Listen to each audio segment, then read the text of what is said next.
Hello, everybody. Good evening. I am Cheree. It is your favorite lender here. I am here with a very special guest. He is the House Hack King.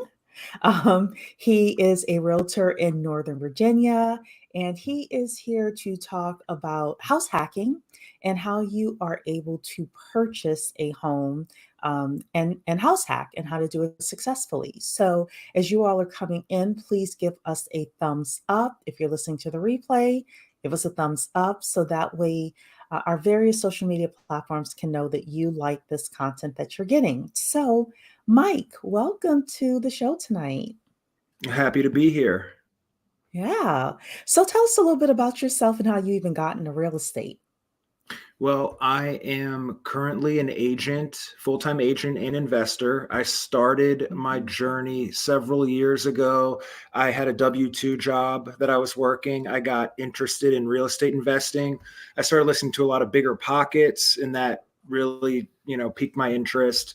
And I kind of just made a decision. I was like, I'm going to own a rental property by the end of the year. It was like Mm. probably summertime when I made that. So I started like researching markets, making a plan. And then sure enough, in December, I closed on my first rental and I Yeah. enjoyed doing the investor thing. So then after another maybe a couple years, I was like, I just want to do this full time. I want to become an Mhm. agent. I want to continue to invest and help other Mhm. people invest. So that was kind of Mm. my my reason for becoming an agent. Like that was my motivation, was to help other investors, and take them through that journey. And it's been a lot of fun. When I work with first time investors, I get to like vicariously do the first one again, Mhm. through them.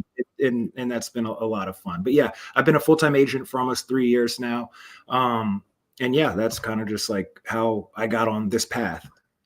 Yeah. Yeah. So first of all, I love the fact that you said in your head, like, I'm gonna do this, and you did it. You kind of that power of intention. And the truth is, when you say it and you really mean it, then all of a sudden your mind starts framing itself with regards to, well, how could I do that? If I wanted to succeed in that, how would that happen? And next thing you know, the property shows up and the funding shows up and things like that. So I really like that. Um, so you, for the most part, work with a lot of first-time home buyers with regards to house hacking, or who do you find is most benefited from house hacking? And also Yeah, let that people is. know what house hacking is, because we don't want to assume that Yeah, they know. yeah, no. In the most basic terms, house hacking is monetizing your primary residence. Mhm, There's a lot of ways to do that.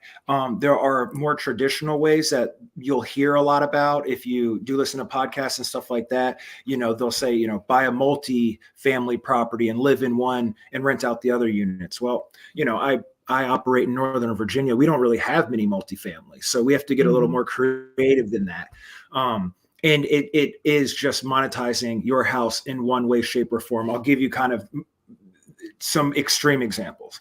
We have mhm, You can literally just buy a house that has a garage. I know someone who's doing this, and he's renting out his garage to someone with a landscaping company. I think he's got a couple mowers in there. He's got some tools. He's renting out his garage. That's not something mhm, that people commonly think about, but it can be as mhm, simple as that.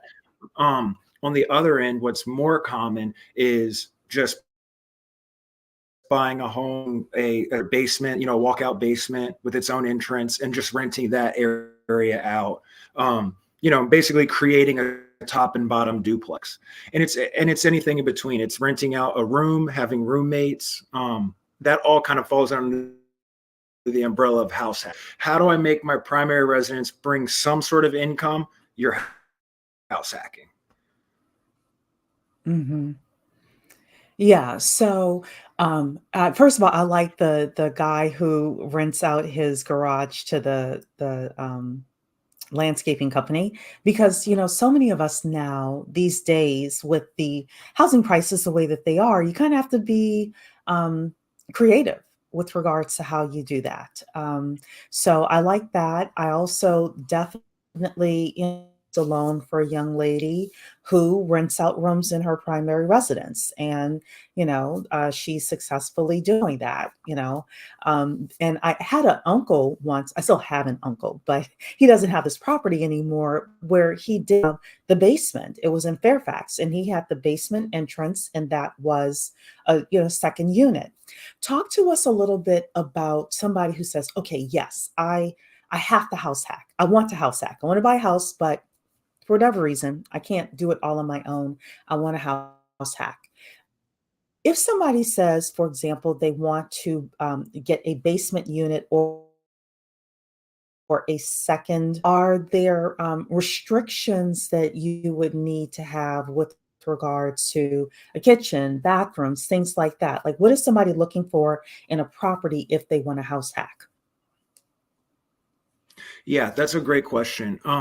I go into it with something that I have in mind, but really it is as comfortable as the owner and the potential tenant are willing to be. You can, Mm, I mean, you can kind of do whatever you would like, but like if you want to have the wide, cast the widest net for potential tenants, most people that are willing to be there, a separate entrance is like number one. Most people don't want the coming in through the front door and like, mhm, going down the steps and doing all that. So a separate entrance, a full bathroom is the next one. If they have to come upstairs to take a shower, that's no good. So a full bath, separate entrance, and then next would be mhm, ideally a kitchenette, if not that, at least a wet bar. You can put. Most people don't have ovens in the base, so you're talking about a microwave or a hot plate. I've seen like toaster ovens, things like, appliances that are not mhm. that expensive. You can plug in, put on a countertop. So as long as there's like a wet bar with a countertop, if not, depending on, it's not that expensive to put a wet bar downstairs, So like I Okay. don't ever exclude properties just because they don't have a wet bar. Mhm. It depends on the client. If they have like literally zero Yeah. cash to put into it, it's like, well, maybe we have to pass on this. But in most cases, if it checks like all of their boxes, it's in a great area, it's a great value, and it's just missing a sink downstairs, we can put that in. We'll figure that out. Yeah. But yeah, those are Yeah. the And big so ones. let's, yeah.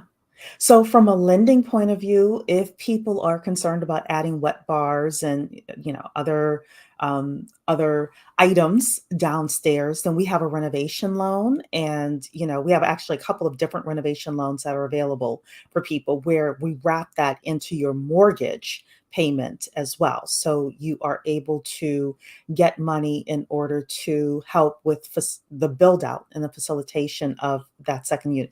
Now, obviously, they can't totally make we call it build a whole new unit for you. Well, that's not true. There's an accessory dwelling unit loan that's available. Um, but if you already have the separate interests and things like that, and it's just like, hey, I need to add a full bath in here, or I need to add, I need to change out the toilet or something like that. We don't want people to think that they cannot get a loan, and they have to pass on that property because you can. So I do want to say hello to Miss Franny Pants, who is here. Dark and Lovely is saying hello to you, Mike, and the BWMM Live gang. And Lena is saying this is great. So thank you so much for being here this evening, ladies and gentlemen. Um, so was there anything else that people should think about as they are considering looking at properties and purchasing their first property with regards to house hacking? There are, just before I touch on that though, I want to Mhm, reiterate what you said about these loan products, mhm, because it's worth mentioning again. You're talking about the ability to turn something that otherwise maybe it's great in so many ways, but it actually does not work for you for a house hack. You're now mhm, financing the ability to turn that into a great house hack property. And mhm. I mean, that's so powerful. Like that is Yeah, incredible. Um, yeah. I can't tell you how many times that I see like an amazing property. It only has a half bath downstairs, and Mhm. the client, they don't have like the means to turn that into a full bath right now. And that was why I said like the wet bar is usually not too bad, but if there's Mhm. no, if there's no bathroom downstairs, like that's getting pricier, putting a full bath Yeah. downstairs when there isn't one. So being able to use a loan product like that and now get it under contract and finance it Mhm. and do that while you live in the home is it's incredible. And people should definitely look into that, especially right now. Like Yeah. there's not that much inventory, so you have to make Mhm. deals. You can't just Yes. find them. Like you're gonna have to make them. At Yes. least in our market. Yeah, in a lot of markets. I'm talking to people all over the country, and there's a lot of competition for houses and for housing. I was speaking with somebody who is a friend of our network here who is in Atlanta area, and he's even saying, he's putting offers on properties and he's getting outbid because there's just so many people in the market. So, Brian's Tax Services is here. You should be doing your taxes. You should be you should be doing your clients' taxes. But I'm glad That you're hanging time. out with us tonight. Yes, the 29s are due tomorrow. So I know, look, I used to live that life. So I'm just laughing. And Kat Flan is here as well saying hello. Okay, so going to my question about the properties themselves, what are some of the things that people should watch out for in the positive and the negative and with regards to if someone wants to house hack? Yes. Step one is asking yourself the type of house hacking you want to do, the strategy, Mm-hmm. because that will Mm-hmm. really inform what you need in the house and what you can't have, basically, like what is Mm-hmm. not going to work with the Mm-hmm. house. So if you're willing to do the roommate route, it's like, hey, let's go and look for a property that has as many bedrooms as Mm-hmm. possible if you're willing to Mm-hmm. do that. And because every bedroom is like, it's just like another little revenue stream. Mm-hmm. A lot of people, most commonly, I say people do want just the basement and they want some separation. Although once they get a little bit older, a lot of times in their, maybe it's their second or third house, but they're still house hacking. They want a Mm-hmm. little bit of separation. A lot of my first time buyers who are younger, they're like, hey, I just had roommates. Frat I'm used to house. roommates. Yeah. Yeah, like, Yeah. hey, let's bring in as much revenue as possible. So Mm-hmm. depending on the strategy you want, is really kind of what you're going to be looking for. Mm-hmm. If you want roommates, go with a lot of rooms. If you want the complete separation, then one, you want something that either A, has that door in between already, Mm-hmm. or can be Mm-hmm. easily installed. Because like there's a lot of times where there's no door down to the basement, but depending on the configuration of the house, it's like we could throw up a tiny bit of drywall, a frame, and you're good. There's other Right. cases where it's a funky design where it's like, I don't know how we would seal this off. Mm-hmm. So just make sure that it's doable. Similar with the wet bar, like if there's a full bath downstairs and there's like a big, a wall that it backs to and the plumbing is in there or it's already plumbed, it's like, man, we're just popping this in. Like that's easy, Yes. cheap. You know, you need to know it's like, hey, there's not a pipe in sight down here. Like we're gonna have to run 40 feet. Like it's gonna be that's expensive. That's when it gets So pricier. Yeah. yeah, you want to know those things going into it and when you're looking for it. Also know your target. Do you Mm-hmm. want to furnish it and do midterm rentals?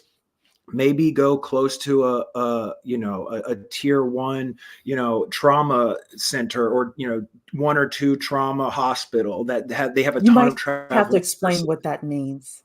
What's first, Like so like let's slow down. What is a midterm rental, first of all? Because a lot of people may not know in my audience what that means. That's right. A midterm rental is basically renting anything 30 or more days. If it's less Mm-hmm. than that, it's legally a short-term rental, and there are a lot of restrictions around that depending on the county you're in, your HOA, condo. Like in our area, almost no condo allows that. Yeah. So it's anything from like 30 days up till, we would say like 6 months even. The Mm-hmm. typical stay that I see is 30, 60, or 90. Those are the most Mm-hmm. typical rentals. In area, we have a lot of traveling nurses, a lot of government, Mm-hmm. a lot of corporations that are renting these out for people to come in. We're a hub for the government in Northern Virginia. Yeah. So understanding your market and knowing the type of clients that you will be getting, you should craft your property around that. Like if it's going to be traveling professionals, put a desk in there. If it's a Mhm. midterm, you want to furnish it. So location is huge with midterms. If you decide you do want to go midterm, and you can get, I mean, I've seen 2x, even 3x the long-term rents for midterm rentals. Like it's Yes. substantially more, significantly more. I Yes. have one client who's living in his basement. He has a basement and a 3-bed upstairs. He's living in the basement with the Mhm. kitchenette. He's renting out the 3 bedrooms upstairs by the room, midterm rentals, and he's covering his mortgage every month. That is unheard of in our area. He's living for free, in Mhm. Alexandria. Like it's incredible. Wow. Yeah, it's incredible. So that's a strategy. Short Mhm. term, if it's allowed, and if it's a good location, like a desirable area, midterm, and then long term, you don't typically need to furnish it. Um, but yeah, location is a huge one. Like, and you want to know who your target demo is for the tenants before even having that discussion. Right, right. That's a strategy. So, two things. Number one, my mother, when we owned our house in Fairfax, she did house hacking as well, like at one point. And um, when you walked in the door, it wasn't a separate entrance, but when you walked in the door, you either able to go upstairs to her area or downstairs. And the person who was renting downstairs, they basically had the entire downstairs area for themselves. So, even though it was the same entrance, it still felt like you weren't on top of each other. Um, the other one is you had mentioned the frat houses, for example. I knew a woman who she was a mother of a son. Her son graduated from college, and she and her husband got the son a house, 4 bedrooms in Herndon, I think it was.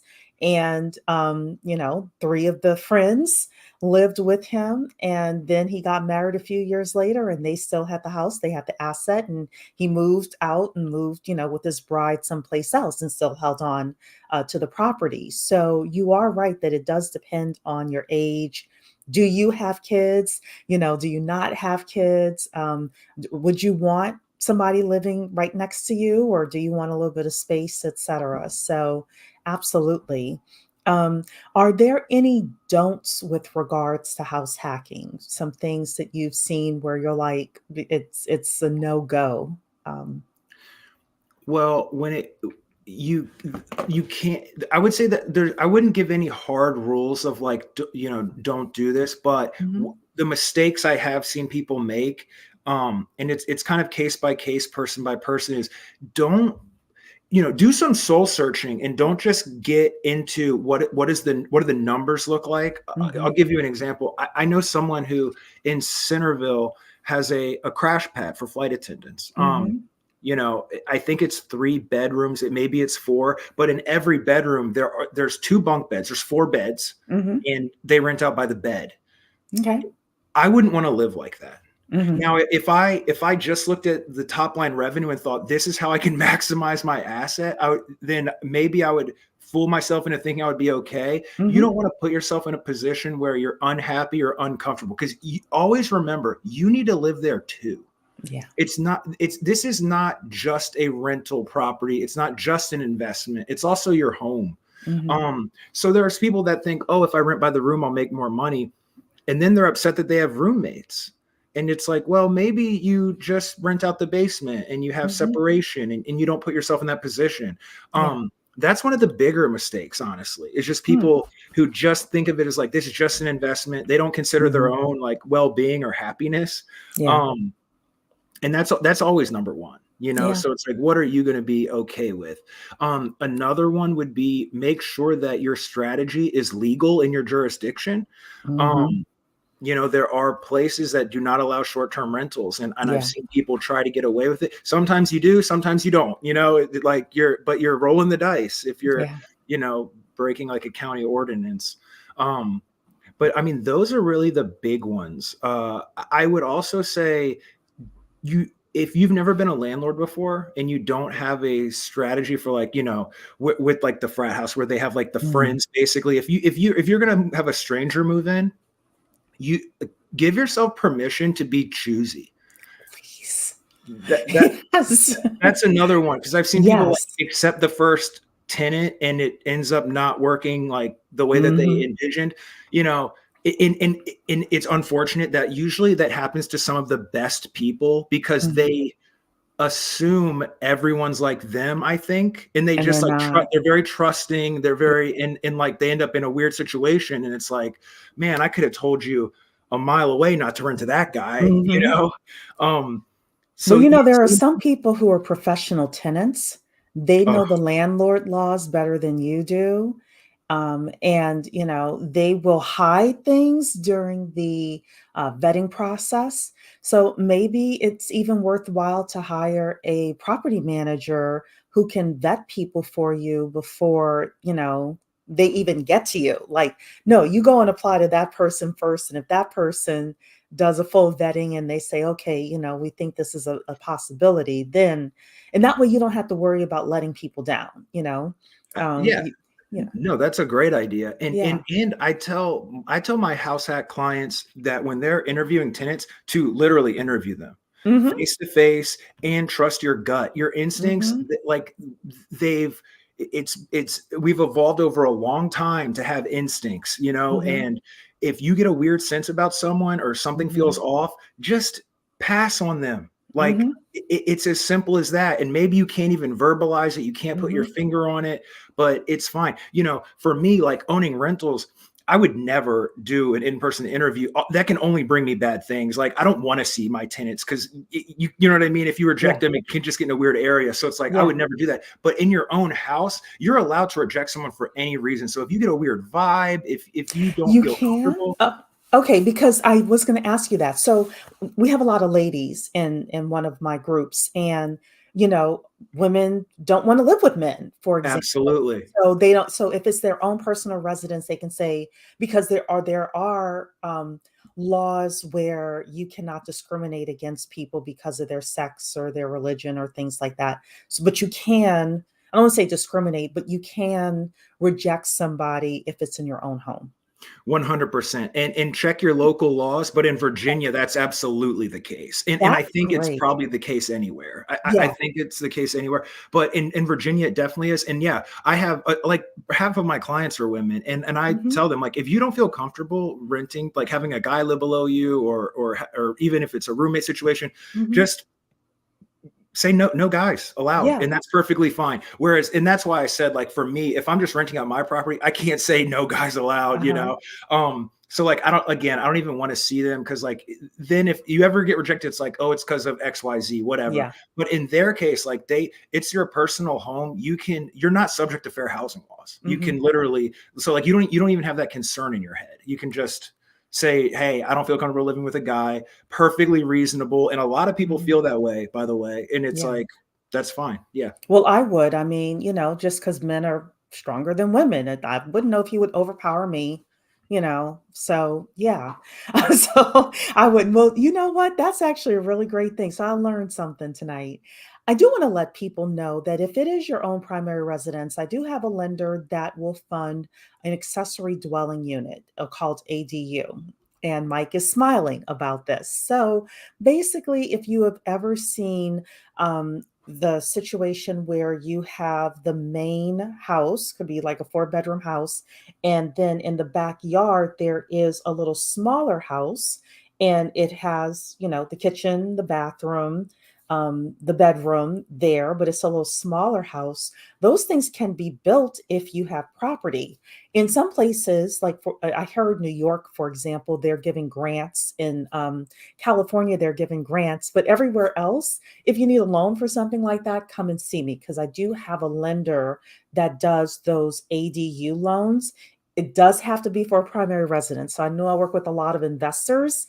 You cannot get the money for an investment property, but you can get it for a primary residence. And for some of you, maybe you live there for a year, 2 years, and then you leave, and but you would still have the ADU as well as the main house that you're able to rent out, and that could still be a part of your rental portfolio. So just something for people to think about with regards to the loans that are available to you.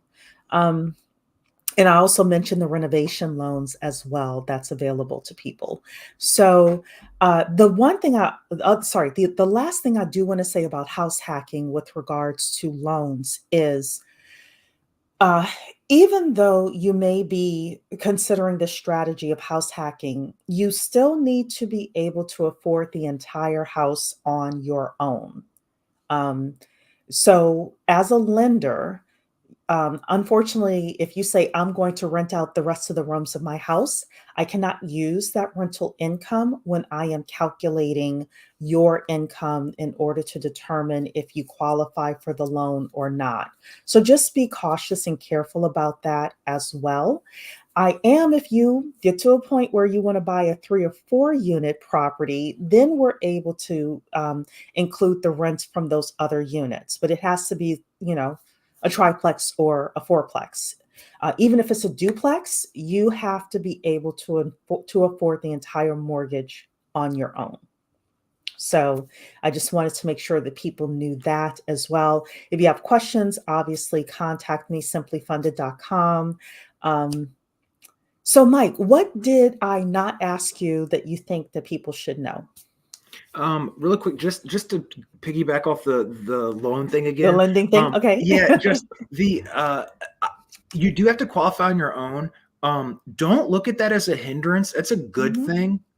It kind of mhm, it ensures that you cannot become house poor if you're house hacking in a way, because if you can afford it on your own, say something crazy happens, the tenant moves out, you learn, you know what, this is just not for me. I mhm, don't want a house hack. Now you can still pay, you can still pay your mortgage. You're mhm, not tied to a situation where you're living in a home that you must rent out just to afford it.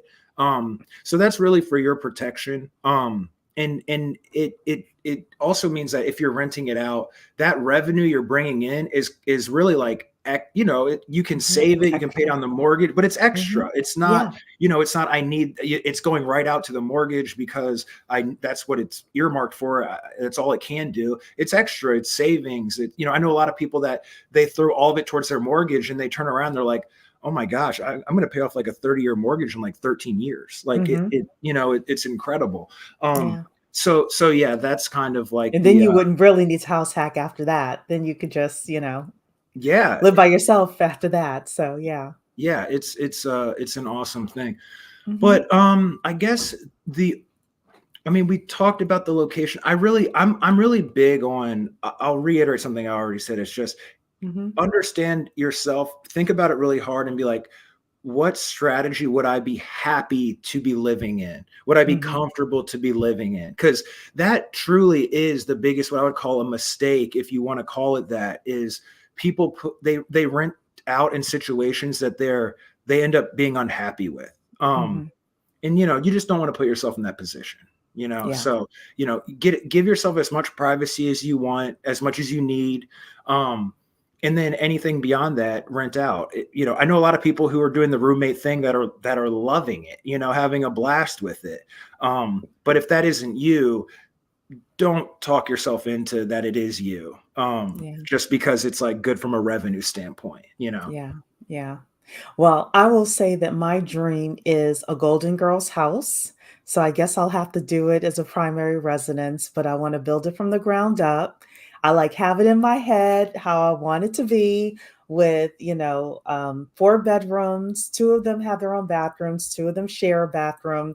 And we have the famous yellow kitchen with us sharing cheesecake. So if anybody wants to be a Golden Girl with me, in the next 15 years, not right now, then that's going to be an option for all of us as I love well. it. But You yeah, have a vivid vision right there. I You're do. yeah, a vivid vision is achievable always. Yes, yes, it is. Just like you started off with saying that your vision was to have your first investment property, and you did by the end of the year. So I thought that was great. I'm a Um, big believer in that.